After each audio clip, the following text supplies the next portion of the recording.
So I'm still on this journey of trying to chart what it means to lose faith in time, right? To not have the endurance, the grit, the hope that tomorrow will be better than today, right?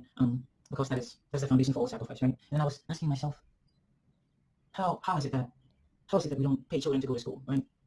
I think it was Thomas Sowell again who said that it would be much cheaper in society if we would pay delinquent students who drop out of school to go back to school, right? And I thought to myself, well, your family should show them the value of education, right? You need to know the education value. Now their families aren't capable of teaching them this very basic skill because one of the things that poverty does is that it's destabilizing, right? So in biology, when you have shocks to a system, they're very beneficial, right? That's why there's this huge craze about fasting, mimicking diet, and time restricted feeding and all these ideas, because you recognize that you need sometimes instability can be good for a system, right? Hormesis, that it teaches the system to brace itself for survival, and when you do that, you activate all these longevity pathways biologically, right? But if you're 8 years old and you come home, and sometimes your mom doesn't, and just leave some ramen on the table for you to heat up and eat, and then sometimes she's there, and then you're happy, and you kind of pretend to be a family. Well, what is happening is that you're learning that there's too much instability in the system, and so you have this threshold. Anything before it, and it's beneficial. You go to the gym, you pump some weights, you come back, you're looking great, and you give yourself 24 hours, and you repair those micro tears in your muscles or whatever the heck it is, and you're back stronger and better. But if you're stay asleep, right, and the master beats you until your will is broken, and you have no energy to even get up and go do anything, then it's possible that your life may be lost, right? And Thomas Sowell cataloged this as part of the experience of a lot of Indians who went to the Caribbean to work on plantations, right?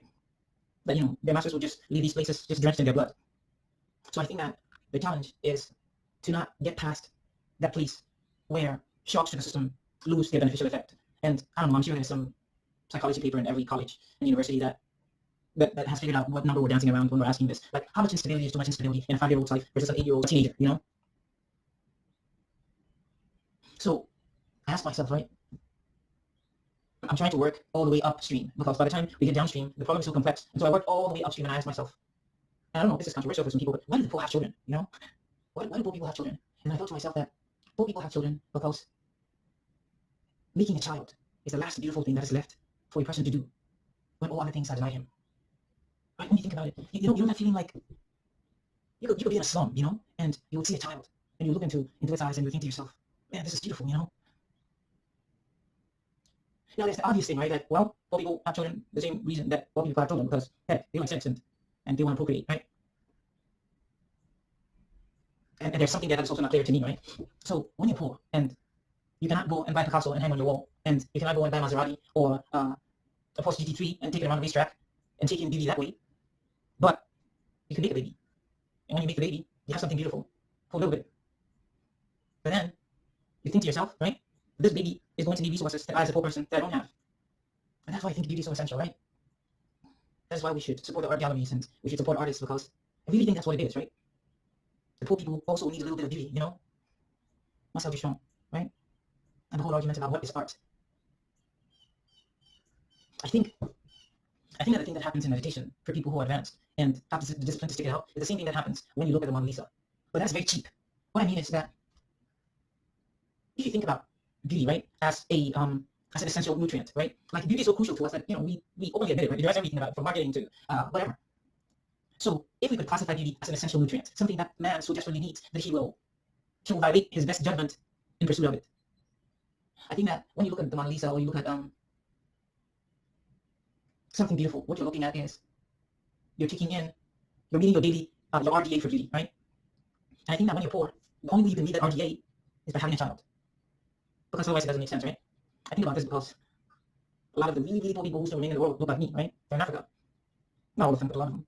And I ask myself, if I'm in some village in Burundi, or Malawi, or Mauritania, Somalia, heck, Ghana, Nigeria, it used to be 8 years ago, you could say, well, I don't know. You know what? You could say, well, why do you have 10 children? You have this tiny farm and you barely have anything. And then the wife looks at the husband and the husband looks back at the wife and say, we don't know. They go into the room and they come out and she's pregnant. And yeah, go figure.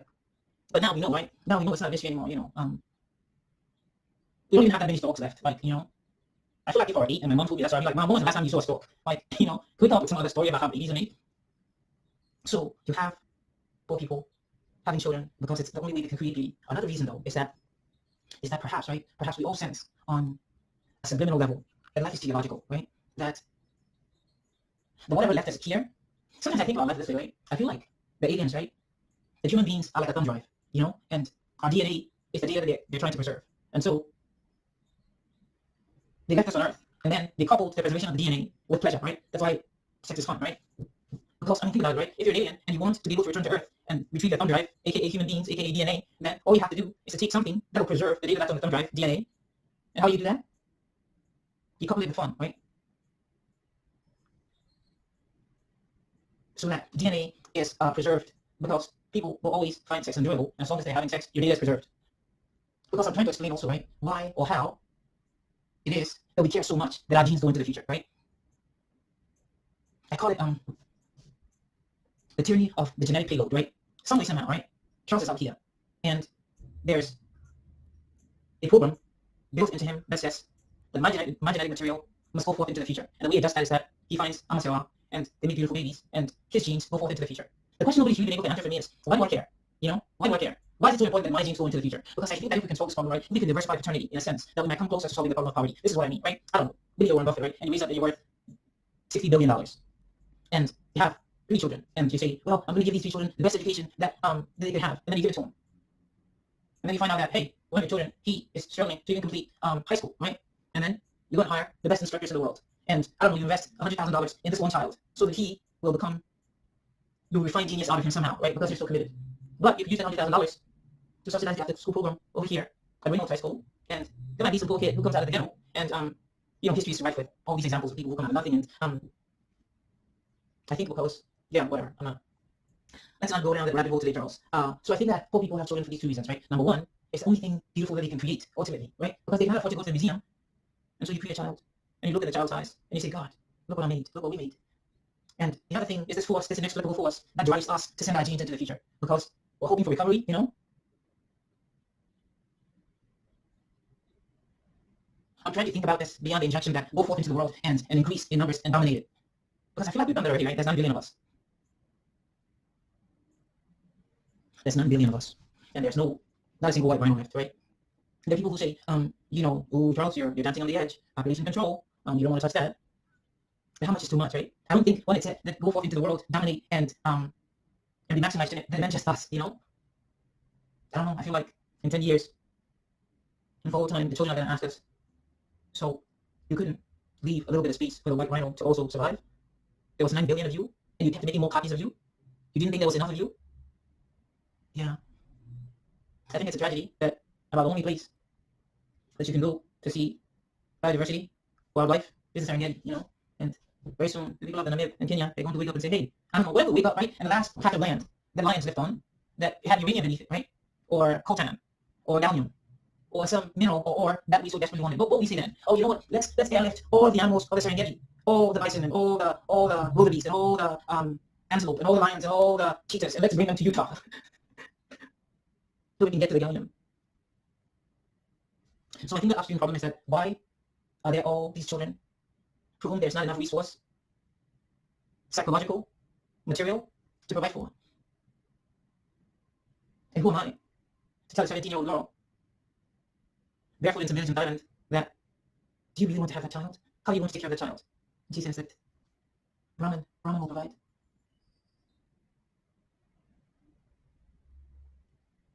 So if you can answer that question, I think that you would do a great service to the world. Why we care so much that our genes should go into the future, you know? Because if we didn't, if we wouldn't rule by that tyranny, then it wouldn't. Now, why don't all of us give all our wealth to not the government, because governments are, well, governments, but why am I not here investing myself in the neighbor's kids? Because they don't have my genes. But how should that be so, right? I feel like we say that, you know, Richard Dawkins, right? He says, you whatever the equation is, you give your life for your sister, and then you give half of your life to your first cousins, and then you give 1/8 of your life to your second cousins, right? And the farther you travel out, the less you're willing to sacrifice. And you observe people's behavior pattern, and this seems to make sense. But why should that be so? Why should that be so? Charles, it's just biology. It's older than us.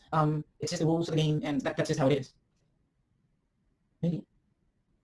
But then you have the sadhus of India, the sannyasi, and you have the Catholic priesthood, and then you have you have the priesthood of the Egyptians, right? You have all these people who recognize that their genes do not have to go forth into the future, because I think that our conception of life and meaning is still very biological, and I believe that we are beginning to perhaps see past that veil, right?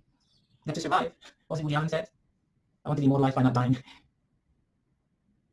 Number one, we don't need to be immortalized, right? That's the core of Vedic teaching. Vedic teaching says that what you are is indestructible, so you don't have to worry about surviving through your children, right? Because the thing that's at the core of you, the thing that makes you a man, that makes you human, it is eternal already. Yeah. Right? You can sell that to, I don't know, a couple million people. The rest of it, they don't buy it, man. They want to see their eyes and their nose and their mouth and their hands and their idiosyncrasies. Immortalized in flesh and blood, right? Land and soil, Lebensraum, right? The Germans. Because I think that if we could do all we can to eradicate poverty, then we would have begun to eradicate suffering. Again, on the gross level, I understand that their kids were killing themselves in Japan. It's not because they're poor, right? It's because they don't find any meaning in life or they're depressed, and so there's still going to be that level of suffering. But it's kind of like the whole problem with racism in America. Sure, black people still suffer in various ways here, but we're not lynching them anymore. I want to stop lynching them, right? And I think that ending poverty, that is the stopping of lynching. Yeah, sure, it'll still be covert, and there might be pockets of you go into the backwoods someplace and it's like, hey, you don't want to stay in town overnight, right? But we would have started counting, right? We would have started counting from zero.